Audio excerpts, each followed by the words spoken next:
Tan আজ সকাল সকাল হয়ে গেছি রেডি, যাবো তো তারাপীঠে ঘুরতে। তোমাদের তো আগের ব্লগে বলে দিয়েছি, যেহেতু এখন বাজে ভোর 5:30, তার জন্য আমার গোপাল সোনারা কিন্তু এখনো ঘুমু ঘুমু করছে। ভাবলাম যে এই ভাগে চুপি চুপি আমাদের বেরিয়ে যেতে হবে, তাই কোনো আওয়াজ না করে চুপি চুপি বেরিয়েই পড়লাম। এরপর ঘন কুয়াশার মধ্যে দিয়ে আমরা সকাল সকাল গাড়ি করে বেরিয়ে পড়লাম তারাপীঠের উদ্দেশ্যে।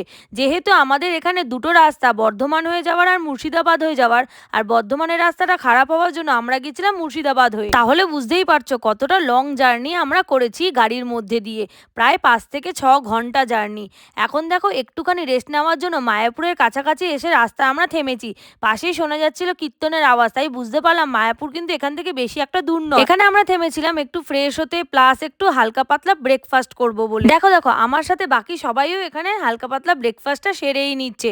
এরপরে আমরা আবারও গাড়ি করে চলতে শুরু করলাম তারাপীঠের উদ্দেশ্যে। 3 থেকে 4 ঘন্টার পথ পাড়ি দেওয়ার পর, মানে তখন বাজে প্রায় দুপুর 2টো, সেই সময় আমরা এসে পৌঁছলাম মুর্শিদাবাদে বহরমপুরের কাছাকাছি। এই যে ব্রিজটা পার হয়ে আমরা এগিয়ে চলেছি টুকটুক করে। তোমরা কি জানো দূরে যে নদীটা দেখা যাচ্ছে তার নাম কি? অবশ্যই কিন্তু তাহলে কমেন্ট সেকশনে জানিও। আর এখন দেখো এসে পৌঁছলাম বিকেল 4টের সময় তারাপীঠে।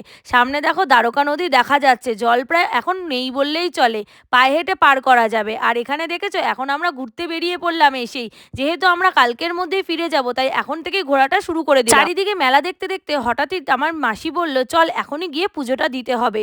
তার জন্য আমরা আবারও জামা চেঞ্জ করে একটু ফ্রেশ হয়ে বেরিয়ে পড়লাম মন্দিরের দিকে। মায়ের মন্দির দর্শন করব। ওই যে দেখা যায় দূরে মায়ের বাড়ি। যেহেতু মাসি পুজোটা দেবে, আমরা একটু দূরে দাঁড়িয়ে থাকবো, তার জন্য এখন চলে যাচ্ছে মাসি টুকটুক করে এগিয়ে ফুলের ডালাটা কিনতে। পুজোর ডালা আর বাকি যত যা যা সরঞ্জাম লাগে সবটাই এখন আমাদের কেনা হয়ে গেল। এবার আমরা যাব মন্দিরের দিকে, মানে দীর্ঘ অপেক্ষার পর যেটার জন্য আসা অ্যাকচুয়ালি সেটা হবে এইবারে। তাই প্রথমে ঢোকার মুহূর্ত থেকে প্রণাম করে একটু একটু করে এগিয়ে গেলাম, চারিদিকটা ঘুরে ঘুরে দেখলাম মন্দিরে। যেহেতু ব্লগটা ছোট হতে চলেছে তার জন্য পুরোটা তোমাদের এখানে দেখাতে পারছি না। জানি না তোমাদেরকে দূর থেকে মায়ের কতটা দর্শন করাতে পারবো, কিন্তু মন্দিরের ভেতর ঢুকেই দেখি মনটা কেমন যেন করে উঠল। যখন আমরা মন্দিরে পৌঁছালাম তখন বাজে প্রায় 6:30 নাগাদ, কিন্তু দেখো তখনও কত লাইন, কত মানুষের ঢল নেমেছে পুজো দেওয়ার জন্য, মাকে একবার দর্শনের জন্য।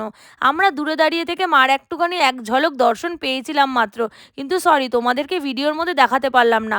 মাসি একদম সামনে গিয়ে পান্ডাদের দ্বারা পুজোটা দিয়ে বেরিয়ে এসে বাকি পুজো দেওয়া হয়ে গেলে এখন আবারও চলে এসেছি মেলাতে ঘুরু ঘুরু করতে, আর বাকি যা যা গোপাল সোনার জন্য গিফট কেনার সেগুলো কিনতে, সেগুলো তোমাদের দেখাবো পরের ব্লগে। রাত্রির 12টার সময় এখন আমরা বেরিয়ে পড়েছি আবারও বাড়ি যাওয়ার উদ্দেশ্যে, যেহেতু আমি বলেই দিয়েছিলাম যে সকালের মধ্যে আমাদেরকে আবার বাড়ি ফিরতে হবে। এখন সকলকে জানাই রাধে রাধে।